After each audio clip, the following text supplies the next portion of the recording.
Hi welcome back to my channel AK fashion. So இன்றைக்கி video என்னென்னு பார்த்தீங்கன்னா, ட்ரேசிங்க்கு நம்ம என்ன மாதிரியான ஆப் வந்து யூஸ் பண்ணலாம் அப்படின்னு தான் சொல்ல போகிறேன். ஸோ ஃபஸ்ட்டு வந்து ப்ளே ஸ்டோரில் பிரிண்ட்ரெஸ்ட் ஆப் அப்படின்ற ஒரு ஆப்பை டவுன்லோட் பண்ணியிருக்கேன். ஸோ அந்த ஆப்பை டவுன்லோட் பண்ணால் இந்த மாதிரி இருக்கும். ஸோ அதில் வந்து நான் சர்ச்சில் வந்துட்டு ட்ரேசிங் டிசைன்ஸ் அப்படின்னு கொடுத்துருக்கேன். ஸோ அந்த ட்ரேசிங் டிசைன்ஸில் வந்துட்டு நம்மளுக்கு நிறைய மோட்டிவ்ஸ் இருக்கும். ஸோ நான் வந்து ஒரு பீகாக் தான் சூஸ் பண்ணியிருக்கேன். ஸோ இப்போ வந்து இந்த மாதிரியான கலரில் சூஸ் பண்ணால் கொஞ்சம் நம்மளுக்கு வரைய ஈஸியாக இருக்கும் இல்லையா? ஸோ அதுக்காக இந்த பீகாக் வந்து சூஸ் பண்ணியிருக்கேன். ஸோ சேவ்டு நம்ம கொடுத்தோன்னா நமக்கு வந்து பிரிண்ட்ரெஸ்ட் ஆப்பில் வந்து சேவ் ஆயிரும்.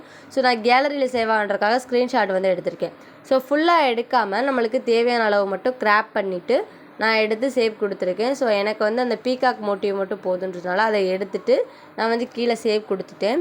சேவ் கொடுத்துட்டு வெளியே வந்துடணும். வெளியே வந்ததுக்கப்புறம் நம்ம என்ன ஆப் யூஸ் பண்ணி நம்ம வந்து லாக் பண்ணி ட்ரேஸ் பண்ணலாம் அப்படின்னு பார்த்தீங்கன்னா, ப்ளே ஸ்டோரில் வந்து பேப்பர் காப்பி அப்படின்ற ஒரு ஆப்பை வந்து நீங்கள் டவுன்லோட் பண்ணிக்கோங்க. ஸோ இந்த மாதிரி இருக்கும். ஸோ அதில் வந்து பார்த்திங்கன்னா நம்ம ரீசெண்டாக யூஸ் பண்ண பிக்சர் இருக்கும். ஸோ அந்த பிக்சர் எடுத்துகிட்டு நீங்கள் கோ இட் கொடுத்துருங்க. ஸோ கொடுத்ததுக்கப்புறம் பார்த்திங்கன்னா உங்களுக்கு பிக்சரை வந்து ஜூம் பண்ணி நீங்கள் ட்ரா பண்ணிக்கலாம், சின்னதாக்கி ட்ரா பண்ணிக்கலாம்.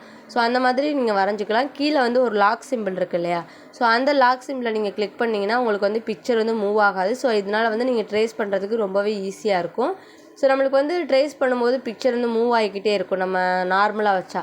ஸோ இந்த மாதிரி நீங்கள் வச்சிங்கன்னா மூவ் ஆகாது. ஸோ இதை வந்து டேரெக்ஷனும் மாற்றலாம். ஸோ இந்த மாதிரி உங்களுக்கு எந்த சைஸில் வேணுமோ நீங்கள் அந்த மாதிரி நீங்கள் ரொட்டேட் பண்ணி நீங்கள் வந்து வரைஞ்சிக்கலாம். ஸோ இந்த ஐடியாவை கண்டிப்பாக ட்ரை பண்ணி பாருங்கள். ஸோ ஃபஸ்ட் டைம் என்னோடய சேனலில் பார்த்தா மறக்காமல் சப்ஸ்கிரைப் பண்ணி பக்கத்தில் இருக்க பெல் ஐக்கனை கிளிக் பண்ணி ஆளுங்கிற நோட்டிஃபிகேஷனை கொடுங்க. ஸோ அப்போ தான் நான் போடுற வீடியோஸ் எல்லாமே உங்களுக்கு நோட்டிஃபிகேஷனில் வரும்.